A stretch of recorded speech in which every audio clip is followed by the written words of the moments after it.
Oş Devlet Üniversitesi İmam Hatip Lisesi. Ders Türkçe. Sınıf 8. sınıf. Konu nereye? Öğretmen Turdugul Okonbayeva. Selamun Aleyküm sevgili öğrenciler. Türkçe dersimize hoş geldiniz.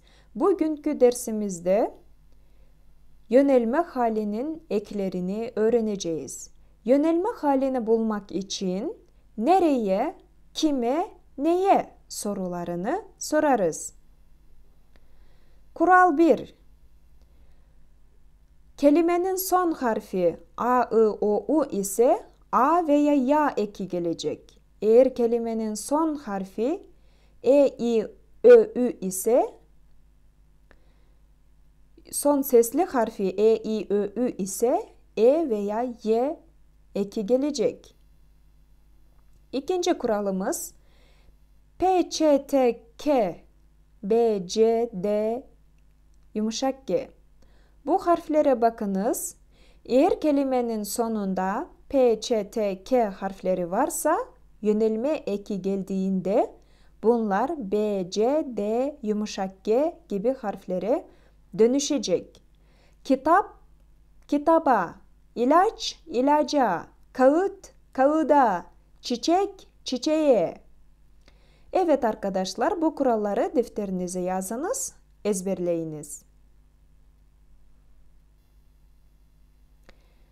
Soru: nereye? Nereye gidiyorsun? Okula gidiyorum. Örnek cümleler okuyalım. Nereye gidiyorsun? Kursa gidiyorum. Markete gidiyorum. Kütüphaneye gidiyorum. Pazara gidiyorum. Pikniğe gidiyorum. Evet, piknik kelimesi yönelme eki gelince K harfi yumuşak G'ye dönüştü. Ali taksiye biniyor.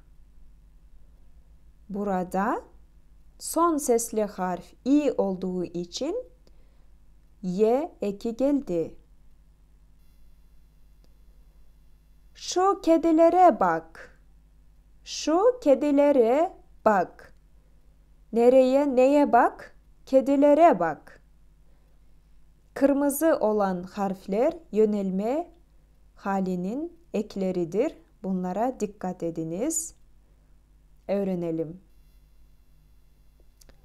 Öğretmen öğrencilere ders anlatıyor. Muğallim okuwçularga sabaqты түшүндүрүп жатат.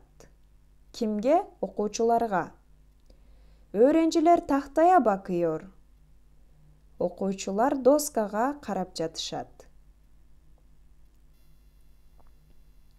Çocuklar tiyatroya gitmiyor. Onlar sinemaya gitmek istiyor. Çocuklar nereye gitmiyor?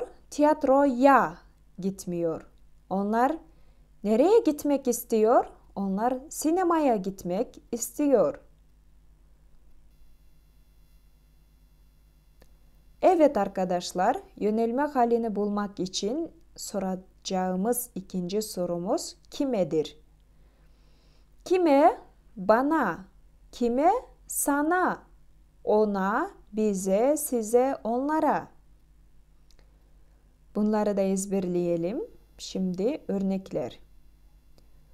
Annem bize salata yapıyor. Apam bizge salat жасап жатат. Kimge salat жасап жатат? Bizge. Bu kitapları sana veriyorum. Bu kitapları kime veriyorum? Bu kitapları sana veriyorum.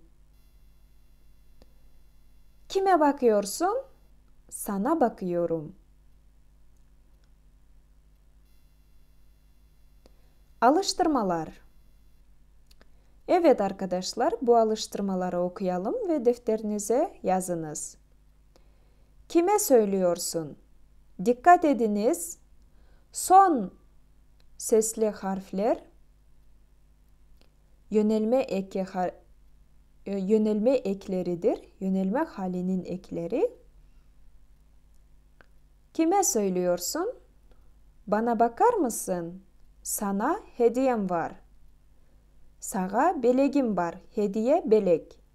Öğretmen ona çok ödev veriyor.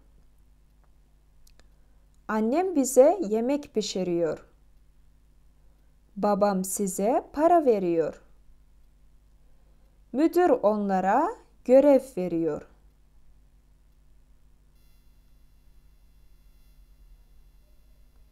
Evet arkadaşlar, yönelme hali eklerini öğrendik. Yönelme halini bulmak için hangi soruları sorarız? Nereye, kime, neye sorularını soracağız. Şimdi bir tane ödev var. Birden cümle örnek veriyorum. Nereye? Eczaneye gidiyorum. Kime yardım ediyorum? Onlara yardım ediyorum. Neye yazıyorum? Deftere yazıyorum. Ben size bir cümle örnek yazdım. Siz 6 cümle yazarak ödev yapınız. Ödevleri yaptıktan sonra bana gönderiniz. Dersi dinlediğiniz için teşekkür ederim. Hoşça kalınız. Kendinize iyi bakın.